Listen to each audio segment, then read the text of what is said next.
Ogni pubblicazione relativa ai Beatles attira sempre l'attenzione di milioni di fan e appassionati. Fan e appassionati che nel 2020 sono rimasti a bocca asciutta, visto che cadeva il cinquantennale di Let It Be e non è arrivato niente. Quest'anno invece hanno ricevuto doppia dose. Non solo la ristampa multiformato di Let It Be, ma anche il documentario Get Back, che a Let It Be è strettamente connesso. Cercheremo quindi di analizzare entrambi per capire se valga la pena acquistare la nuova ristampa, avendo già la precedente, e poi se valga la pena abbonarsi a Disney Plus per guardarsi Get Back. Utilizzo questo video per fornire il mio punto di vista e anche quello di un ospite d'eccezione che torna su Vinilicamente. Sto parlando di Pino Pinaxa Pischetola, fonico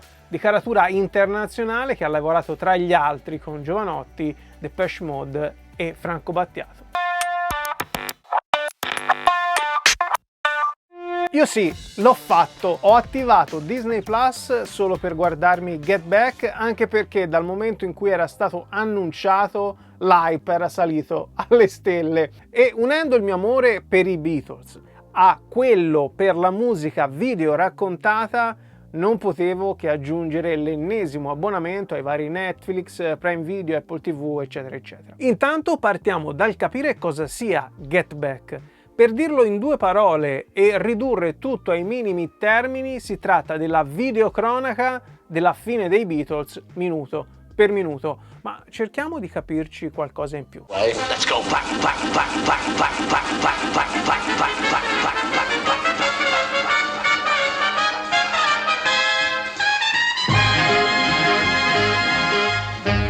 Per ogni fan dei Beatles, il momento del loro scioglimento assume un'importanza incredibile, al pari di qualsiasi altro evento storico tramandato dai libri di scuola.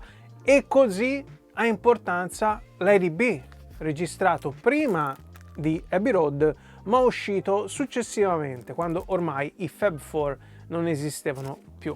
Un'esistenza che in soli 7 anni ha segnato in modo indelebile la musica, il music business e la cultura pop, e per questo, inevitabilmente, la fine della loro esistenza assume quasi gli stessi tratti mitologici della caduta di Napoleone, anche perché, come Napoleone, i Beatles cadono vittime della loro stessa grandezza, obbligati ad essere sempre i numeri uno in tutto ciò che fanno. Una grandezza dilaniata dalle piccolezze in cui incespicano i rapporti umani di tutti i giorni e alla fine collassa. I don't mind, I'll play, whatever you want me to play. Or I won't play at all if you don't want me to play.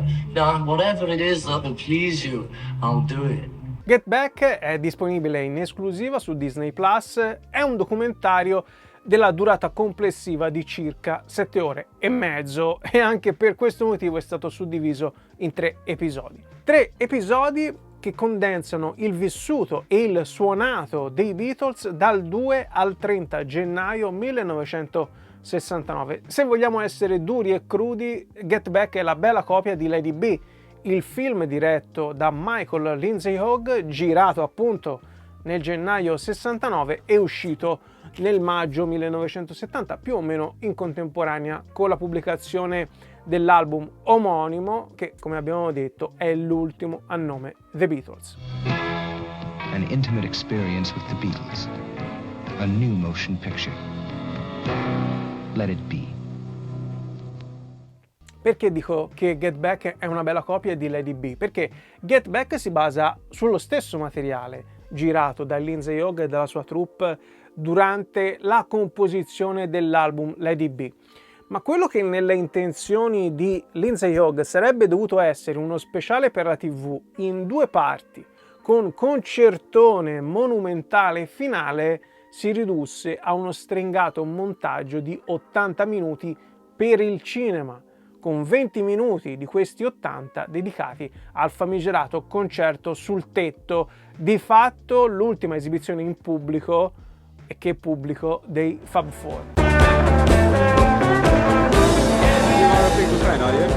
We could say so, yes, I think they're great. Back to where you once belonged.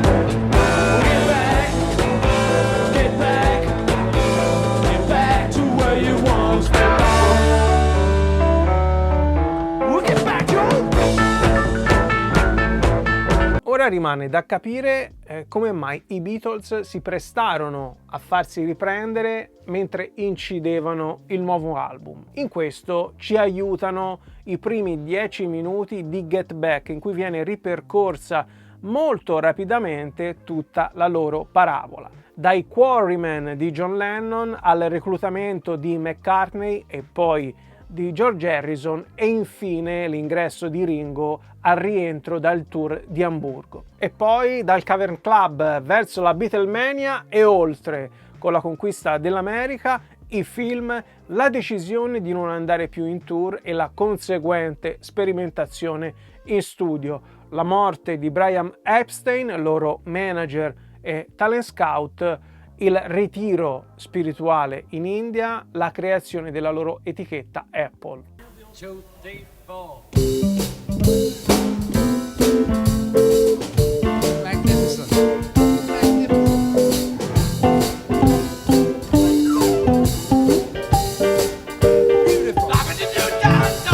Nel settembre del 68 succede qualcosa di fondamentale per porre le basi del progetto Get Back. It's my pleasure to introduce now in their first live appearance for goodness knows how long in front of an audience, the Beatles.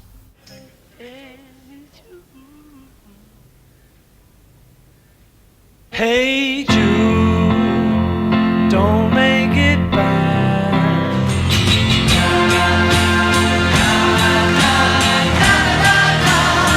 I Beatles registrano un videoclip, questo che avete visto per pochi secondi, per il singolo di Hey Jude, suonando live con del pubblico selezionato negli studi cinematografici di Twickenham. Non suonavano più live da 2 anni perché erano stanchi del delirio incessante della Beatlemania, non riuscivano più a sentirsi sul palco e quindi suonavano male, non gliene fregava più niente e facevano le faccette per accontentare le ragazzine isteriche nelle prime file. Non proprio quello che avevano in mente quando suonavano al Cavern, quando la musica che producevano su un palco contava decisamente di più. Here are the Beatles!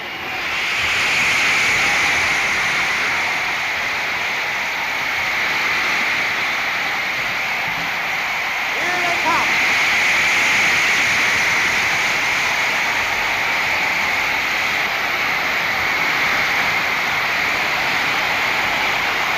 Suonano insieme come una vera band davanti ad un pubblico dopo più di 2 anni per Hey Jude e si riaccende la magia.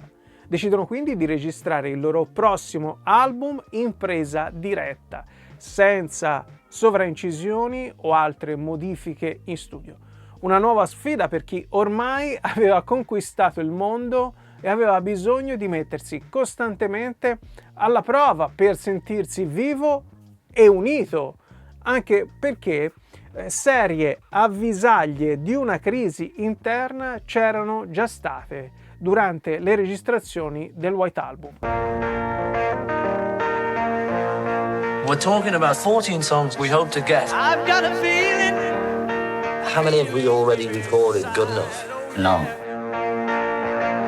Oh yeah. None of us has had the idea of what the show's gonna be. Ecco quindi quali sono i passaggi fondamentali per capire come nasca e cosa sia Get Back. Niente più live, registrazione di Hey Jude dal vivo, nuovo entusiasmo, nuova sfida autoimposta per recuperare affiatamento, perché si sa che nelle difficoltà ci si stringe vicini vicini per cercare di sfangarla insieme e soprattutto lo sa Paul McCartney, che dalla morte di Brian Epstein ha preso in mano le redini del gruppo, pungolando i suoi compagni di band, autoproclamandosi leader, mentre Lennon è preso dall'amore totalizzante per Yoko Ono.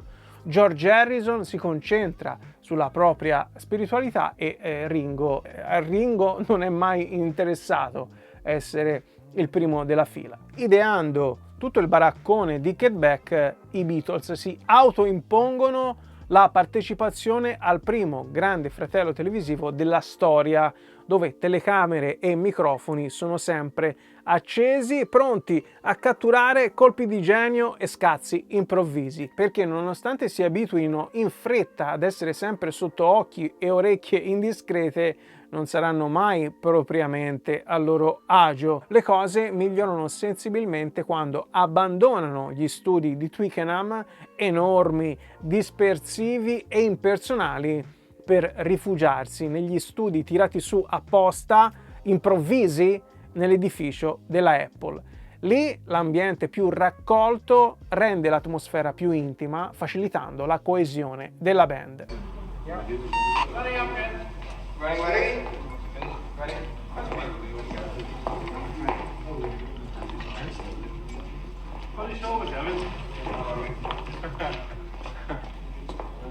Maxwell Silverhammer, I got a feeling, sunrise, I me mine. Sunrise?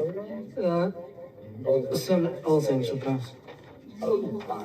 They mean. You threw me there, I thought it was a way of day, then I had to fucking tune, then I had to fucking tune. Una delle cose che preferisco di Get Back è proprio lo scarto avvertibile tra la parte in cui i Beatles sono a Twickenham e quella in cui sono negli studi Apple, e questo scarto è avvertibile anche per via della mole di questo documentario. Se ci fosse stata una versione rimaneggiata come all'epoca, magari estesa a 180 minuti partendo dagli 80 iniziali, non sono sicuro che lo avremmo notato in modo così netto. E invece possiamo avvertire che c'è una band diversa rispetto a quella ingrigita, incupita, svogliata e incazzosa di Twickenham. L'ingresso del loro vecchio amico Billy Preston fa il resto. Preston li conosce dai tempi di Amburgo e passa per un salutino veloce: ma com'è, come non è, cosa stai facendo, dai suoniamo qualcosa insieme, facciamoci una bevuta, una fumata. Alla fine Billy rimane con loro per incidere le parti di piano elettrico. Questo ingresso li rende anche più cordiali, perché un ospite ti mette sempre nella condizione di offrire il lato migliore di te stesso, e i Beatles, mentre registrano l'album, in pratica fanno uno spettacolo per il loro amico.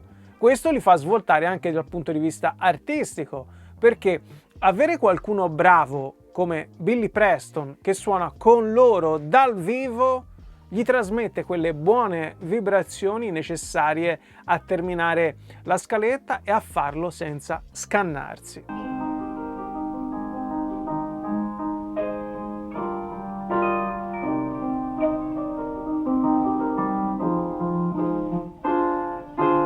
How you doing? Fine. How you doing, baby? Good to see you. Fine. Good to see you. How you doing, Ringo? Good to see you. Thank you. All right. Yes, thank you.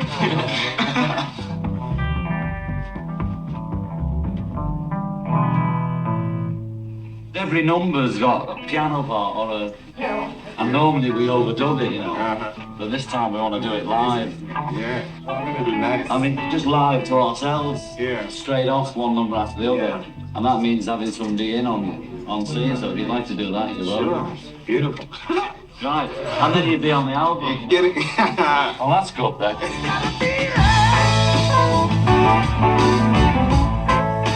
Interessante poi capire come siano arrivati a decidere di fare il concerto finale sul tetto della Apple, perché i piani iniziali per la chiusura del progetto erano altri, ma su questo lascio a voi il piacere della scoperta. Vi dico solo che Get Back ci propone per la prima volta l'esibizione integrale del 30 gennaio 1969, completamente restaurata dal punto di vista audio e video. Basta quella parte a rendere Get Back un documento musicale, sociale e storico eccezionale. Basta quello, in sostanza, a farvi optare per l'adesione a Disney Plus se non siete già abbonati. E ovviamente Disney Plus non mi ha dato un centesimo, neanche sa che sto facendo questo video, quindi Lady B, in origine chiamato Get Back, e da qui il nome del documentario, nasce dalle registrazioni effettuate durante il gennaio 1969, soprattutto dalle registrazioni realizzate nella seconda fase, ossia negli studi della Apple. Uscirà un anno dopo, nel maggio del 1970, quando i Beatles ormai non esistono più, e come tutti sappiamo uscirà con alcune modifiche di Phil Spector, modifiche con cui McCartney ha fatto pace solo recentemente, se pensiamo che nel 2003 volle a tutti i costi, lo ritrovo, escluderle dal mix e far uscire una versione alternativa, Lady B Naked, ossia Lady B spogliato dalle aggiunte di Phil Spector. E dicevo che McCartney solo recentemente ha ammesso che il lavoro del produttore americano non fosse poi così tutto da buttare, e lo leggiamo nella prefazione del bellissimo libro contenuto nella Deluxe Edition in CD e vinile. Questa è quella in CD. Il contenuto del cofanetto in CD è identico a quello in vinile, cambiano ovviamente i supporti e l'ingombro, ed è per questo che ho scelto la versione in CD. Abbiamo quindi il disco con il nuovo mix di George Martin, figlio di George Martin, il fidato produttore dei Beatles, in compagnia di Sam Okell. Poi ci sono Jam Sessions, versioni alternative, il mix di Glyn Johns, che è il tecnico del suono che ha lavorato su questo disco, un EP e un Blu-ray con l'album in audio 5.1 e Dolby Atmos 7.1. Come ogni ristampa dedicata ai Beatles, il materiale è ottimo sia per l'edizione deluxe CD sia per la versione in vinile singolo, e dal punto di vista dei contenuti si è fatto un salto in avanti rispetto alle ristampe del White Album e di Abbey Road recenti. La differenza di prezzo c'è, ma si paga volentieri quando c'è la sostanza ed è di questo livello. Il nuovo mix di George Martin e Sam Okell apre di più la scena, la fa respirare come se fosse stata creata oggi, ci fa scoprire un Lady B fresco, dinamico, ancora emozionante dopo 51 anni. Ottimo il lavoro anche sul versante liquido, con la versione Dolby Atmos che è presente su Amazon Music, Apple Music e Tidal. Io ho potuto provare anche questa nuova tecnologia Dolby Atmos grazie alle AirPods Max, che sono compatibili, e posso dire che è un'esperienza assolutamente affascinante. Non oso immaginare cosa possa venire fuori in uno studio creato appositamente per usufruire del Dolby Atmos, e qui entra in gioco il mio ospite speciale, Pino Pinaxa Pischefalo. Ciao Johnny, grazie per avermi invitato e un saluto a tutti gli amici del canale. Da quando ci siamo visti l'ultima volta c'è stata una vera e propria esplosione del Dolby Atmos, perché la Apple l'ha adottato a giugno come suo standard per riprodurre la musica in audio spaziale, e quindi, essendo stato io il primo in Italia a credere in questo nuovo modo di ascoltare, adesso mi trovo pieno di lavoro in tal senso e sono veramente contento. Per chi non lo sapesse, il Dolby Atmos è una tecnologia che arriva dal cinema, dove nelle sale uno si sentiva immerso nei suoni che arrivavano da tutte le parti, che è stato poi portato anche nella musica. In questo caso l'audio, invece che arrivare dai soliti due altoparlanti dello stereo come siamo abituati, arriva un po' da tutte le direzioni intorno a noi, quindi ci si sente proprio immersi da tutti i suoni, e si avverte una vera e propria presenza, no? Come essere lì insieme ai musicisti mentre questi stanno suonando. E tra l'altro un po' di tempo fa la Universal mi ha chiesto di far venire qualche giornalista in studio a sentire i nuovi mix di Let It Be dei Beatles proprio in Dolby Atmos, e la cosa mi ha gasato tantissimo perché è stata un'esperienza di ascolto incredibile. In più a me questi nuovi mix piacciono anche molto perché sono secondo me il giusto compromesso tra la prima versione, che era un po' troppo impastata, e Let It Be Naked, che invece era un po' troppo scarno, e invece hanno sia l'essenza della band, però anche la presenza di tutti gli abbellimenti che sono stati fatti a livello orchestrale. E quindi sentendo in studio il disco in questo modo veramente ci si trova in mezzo ai Beatles, no? È come essere lì. Dopo questa parentesi dedicata alla parte strettamente tecnica e musicale, torno sul documentario Get Back, che inevitabilmente ha la priorità, essendo un contenuto quasi completamente inedito. Il quasi è per le immagini che avevamo già visto nel film di Lindsay Hogg del 1970. Se avete già visto Get Back avrete notato che non sono entrato di proposito nei dettagli dei momenti più memorabili, mi sono tenuto un po' a volo d'uccello, perché non voglio farvi il riassunto di Get Back. Quando lo guarderete, se ancora non lo avete visto, vi renderete conto che ho solo sfiorato la punta dell'iceberg.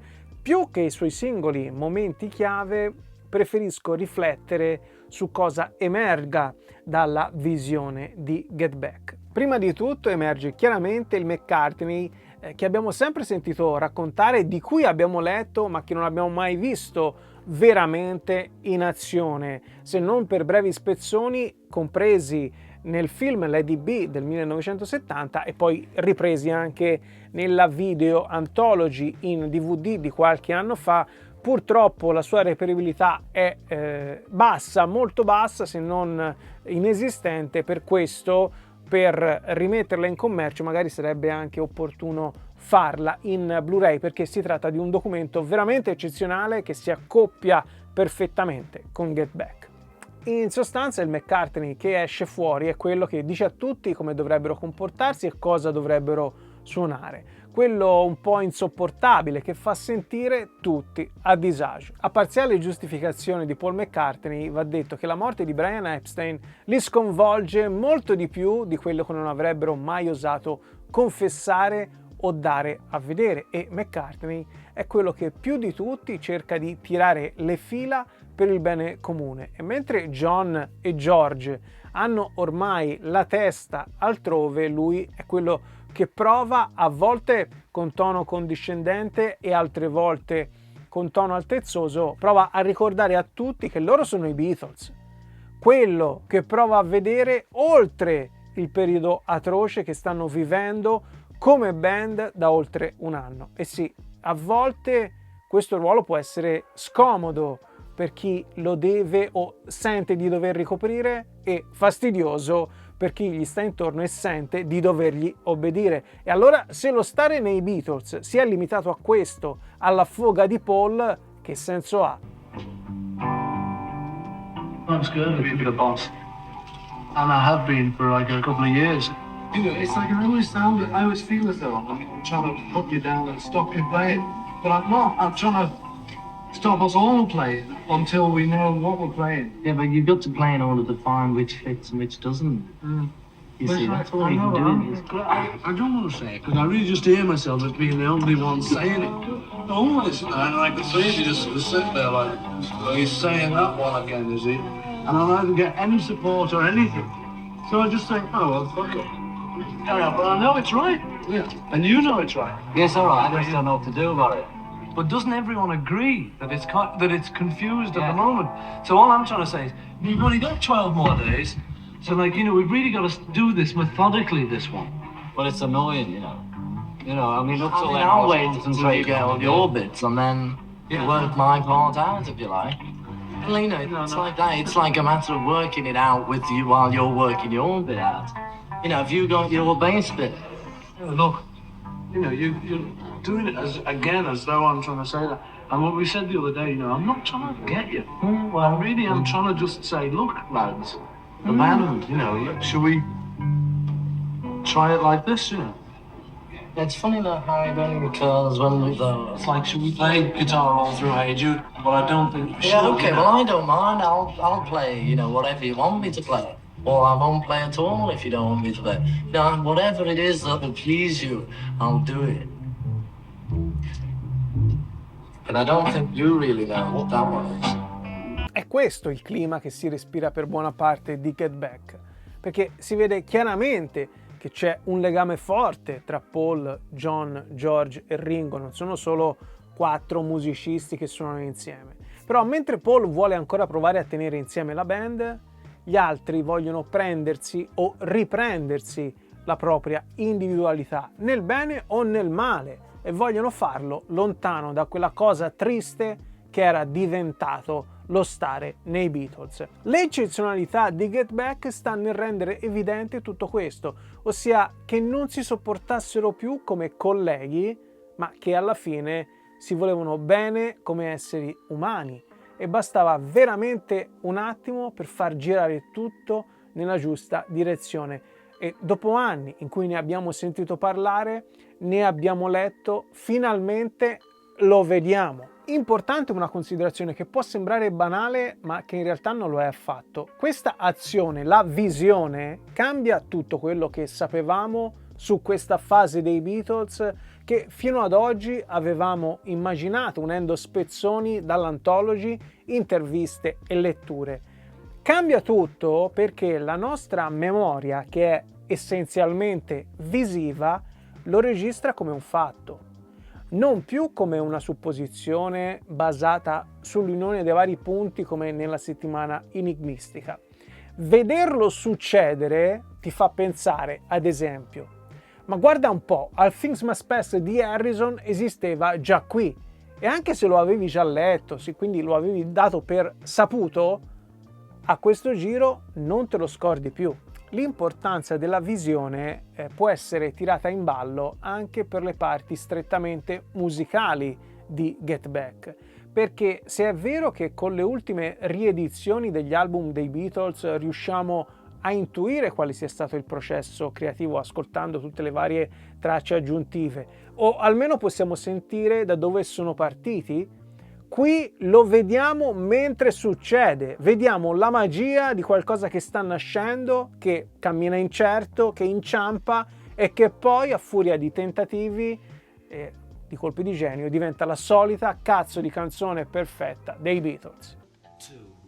2, 1, 2, 3, 4. Go on, Al.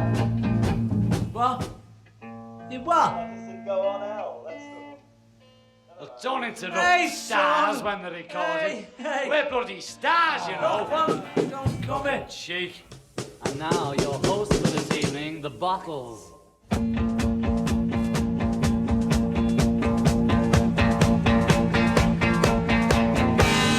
Jojo was a man. A bit faster, do you think? A bit faster. 1, 2, 3, 4.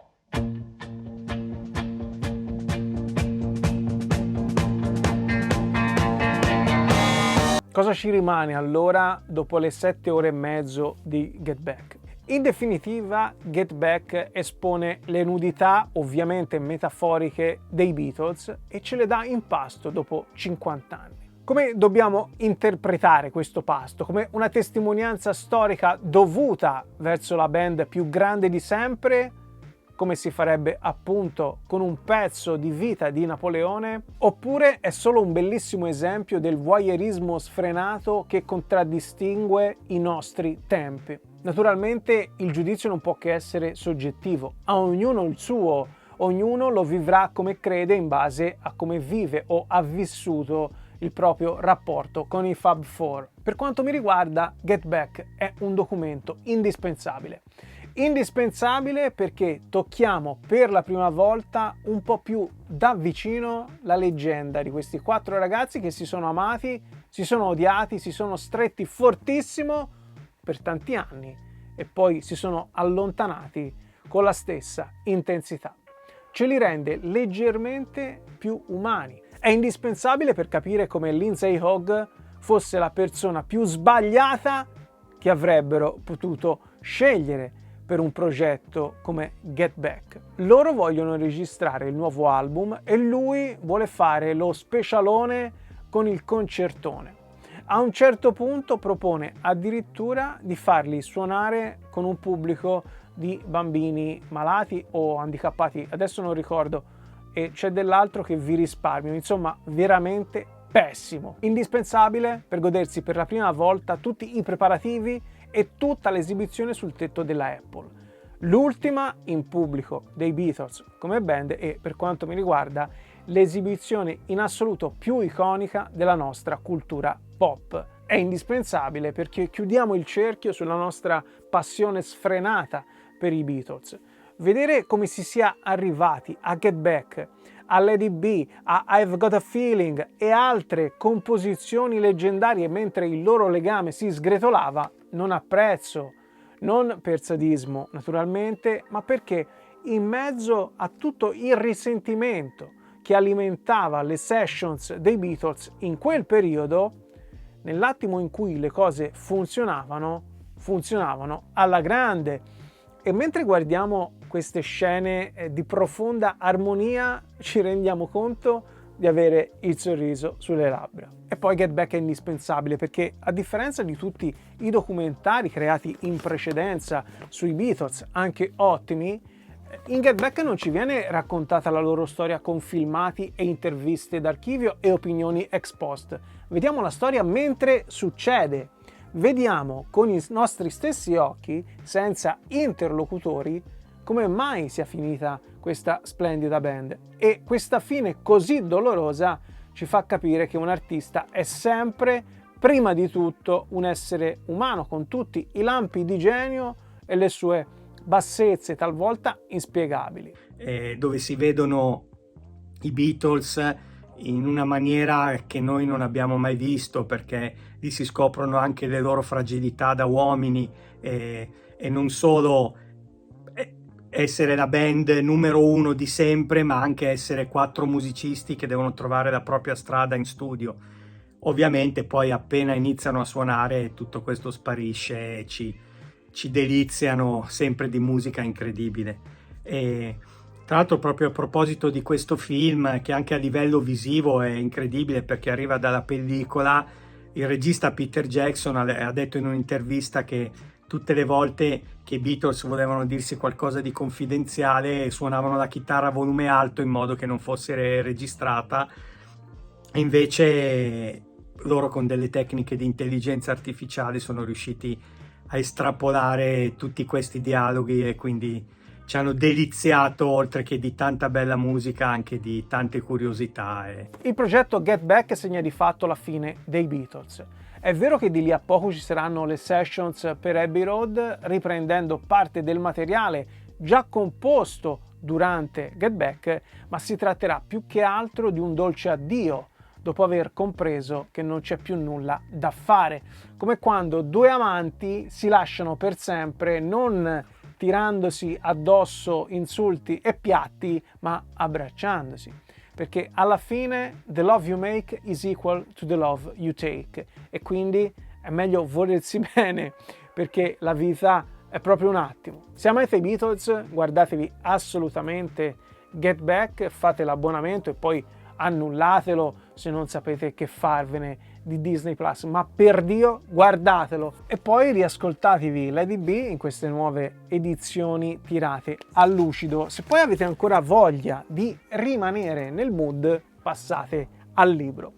Quello dentro il cofanetto è in inglese, questo è tutto in italiano. Bella carta, belle foto, prezzo ragionevole, contiene la trascrizione dei dialoghi che vediamo nel documentario, oltre all'eccellente analisi introduttiva dell'autore Hanif Kureishi. È vero, la nostra curiosità è a tratti morbosa, ma non possiamo farne a meno, è quella che ci fa affrettare il passo per scoprire una parte dei Beatles che non conosciamo e, se siamo fortunati, anche una parte di noi stessi.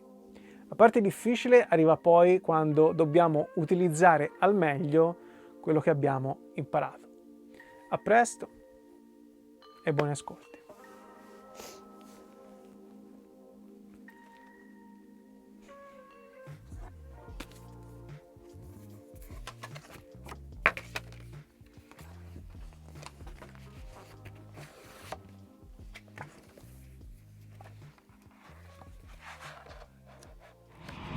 What would you like to see the Beatles do now? Oh, a show, yeah. A live show. Any show, yeah.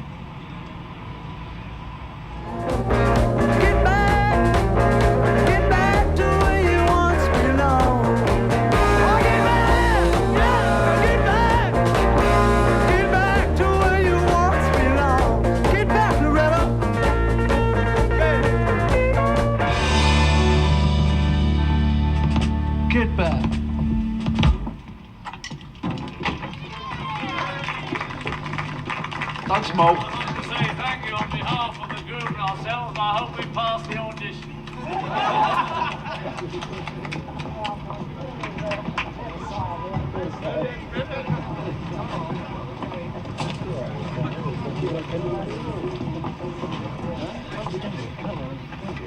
Isn't it?